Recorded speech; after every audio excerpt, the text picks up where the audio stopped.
ভাবুন তো, আপনি একজন ব্যবসায়ী, আপনার কাছে আছে প্রোডাক্ট, কিন্তু কাকে টার্গেট করবেন, কিভাবে অ্যাড বানাবেন, কিছুই বুঝতে পারছেন না। এখন আপনি শুধু মেটাকে বললেন, এই আমার প্রোডাক্ট, বাজেট $100, এখন আমাকে কাস্টমার এনে দাও। ব্যাস, বাকি সব কাজ করবে মেটার এআই। না অ্যাড ডিজাইন করতে হবে, না খুঁজতে হবে অডিয়েন্স। মেটার এআই আপনার হয়ে করবে সব নিজেই। গত 7ই মে স্ট্রাইপের বার্ষিক সেশনে এই বিষয়টি তুলে ধরেছেন মেটার সিইও মার্ক জাকারবার্গ। তিনি বলেছেন, মেটা এখন পুরো অ্যাডভার্টাইজিং সিস্টেমকে অটোমেট করতে চায়। এই পরিকল্পনাটি এখন প্রায় শেষ পর্যায়ে। তিনি এটাকে বলছেন বিজনেস রেজাল্ট মেশিন। মেটার এই এআই সিস্টেম এমনভাবে কাজ করবে যেন এটি বুঝতে পারবে আপনার প্রোডাক্ট কার জন্য সবচেয়ে উপযোগী।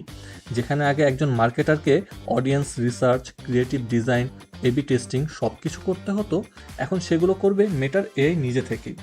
এমনকি আপনি যদি কোনো অ্যাড ক্রিয়েটিভ না দেন, তাহলেও সমস্যা নেই।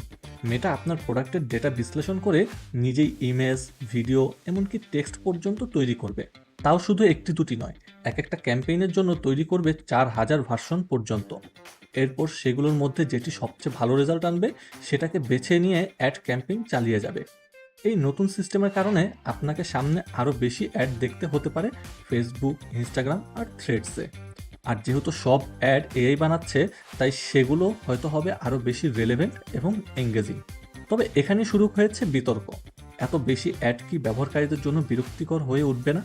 আর মানুষ ছাড়া যখন তৈরি হচ্ছে অ্যাড, তখন ক্রিয়েটিভিটির ভবিষ্যৎ যাচ্ছে কোথায়? আপনি কি একজন ব্যবসায়ী, ডিজিটাল মার্কেটার, নাকি সাধারণ ব্যবহারকারী? মেটার এই এআই অ্যাড সিস্টেম নিয়ে আপনার মতামত কি জানাতে পারেন কমেন্টে।